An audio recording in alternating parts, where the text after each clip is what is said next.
안녕하세요. 생기한의원 박치영 한의사입니다.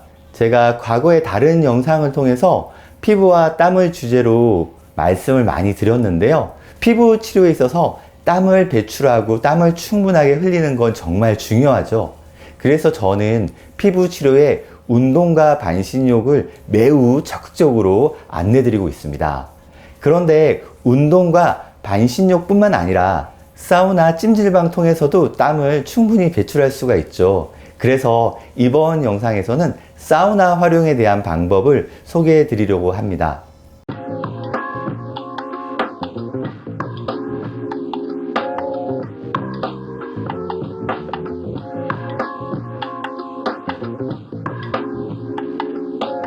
제가 예전에 지방에서 한의원을 하던 시절에는 한의원 내부에 반신욕 시설과 사우나 시설이 갖추어져 있었습니다. 아무래도 서울에 비해서 임대료나 유지비가 저렴했기 때문에 반신욕과 사우나를 원내에 갖춰 놓고 환자분들이 피부 치료에 활용할 수 있었습니다. 지금 보시는 이 사진이 예전 한의원 내부에 설치해 있던 반신욕 시설과 사우나 시설입니다. 이렇게 원내에 반신욕 시설과 사우나 시설을 갖추고 있었기 때문에 저를 잘 아는 제 지인들은 찜질방 사장이라고 부르기도 했습니다. 그런데 지금은 여러 가지 현실적인 여건 때문에 반신욕과 사우나 시설이 한의원 내부에 갖추어져 있지 않기 때문에 아쉬움이 참 많이 있습니다. 아무래도 만성적인 피부 질환으로 오랜 기간 고생하시는 분들 치료에 있어서는 반신욕과 사우나가 꼭 필요한 경우가 많기 때문인데요.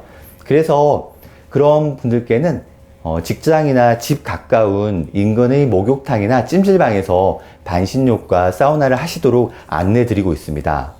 그런데 피부 증상이 너무 심해서 아예 목욕탕이나 찜질방을 갈 수 없는 안타까운 분들이 많이 있습니다. 아무래도 대중이 사용하는 그런 공간에서 본인의 피부를 노출하기가 힘든 그런 경우가 있을 수 있습니다.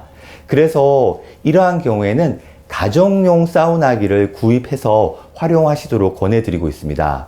보시는 사진과 같이 가정용 사우나기가 최근에는 정말 많이 대중화되고 있습니다. 특히 코로나 사태를 거치면서 가정용 사우나기가 많이 유행하고 있는 것 같은데요. 과거에 비해서 가격도 많이 저렴해지고 사이즈 자체도 꽤 작아져서 집에서 활용하기에 많이 편리해진 것 같습니다. 사우나를 하실 때는 시간과 온도가 정말 중요합니다. 그래서 이걸 정말 잘 듣고 활용을 하셔야 되는데요. 사우나를 하는 시간은 20분에서 30분을 추천드립니다. 그리고 절대로 30분을 넘겨서는 안 됩니다. 그리고 사우나의 온도는 50도에서 60도 사이를 추천드립니다. 너무 온도가 높아져 버리면 피부 자극이 심해지기 때문에 오히려 기존의 피부 질환이 악화될 수 있기 때문에 조심하셔야 됩니다. 그리고 사우나 이후에 피부가 붉어져 있거나 피부에 가려움증이 심하거나 혹은 피부에 열감이 심한 부위에는 차가운 물수건 찜질을 10분 정도 하셔가지고 열기를 제거하는 것이 중요합니다.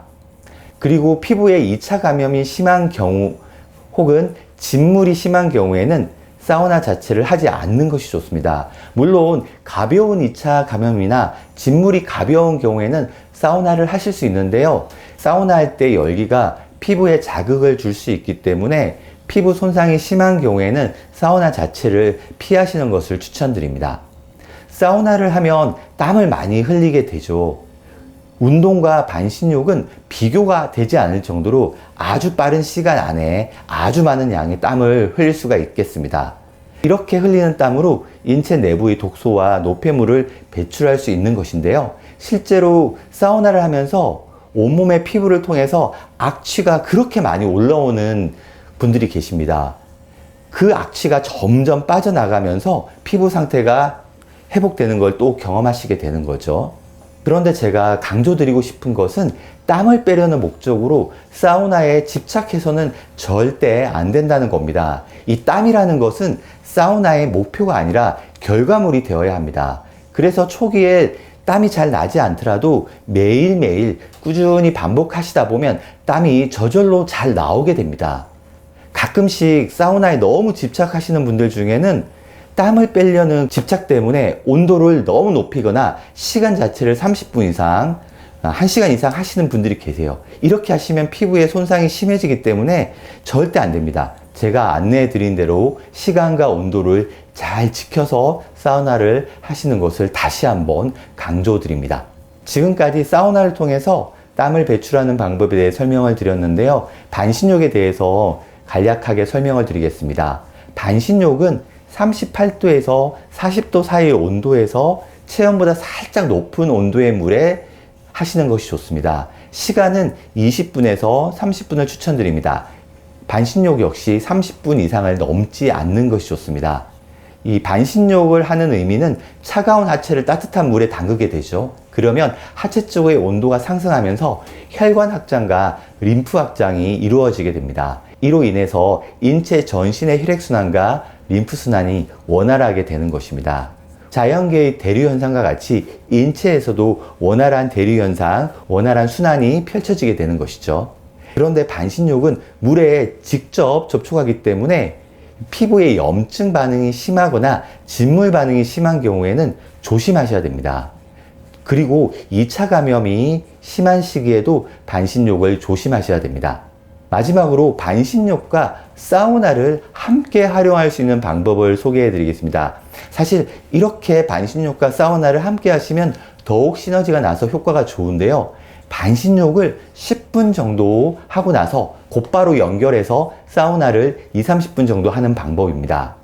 제가 정말 특히 강조드리고 싶은 것은 사우나 이후에 그리고 반신욕 이후에 피부가 붉어져 있거나 열감이 발생한 피부에 차가운 물수건 찜질을 10분 정도 해서 피부 진정을 반드시 해주셔야 한다는 겁니다. 특히 얼굴과 목의 피부는 다른 피부에 비해서 피부 장벽이 얇고 예민하기 때문에 많이 붉어지시는 분들은 특별하게 신경을 쓰셔서 진정을 잘 해주시는 것이 중요합니다.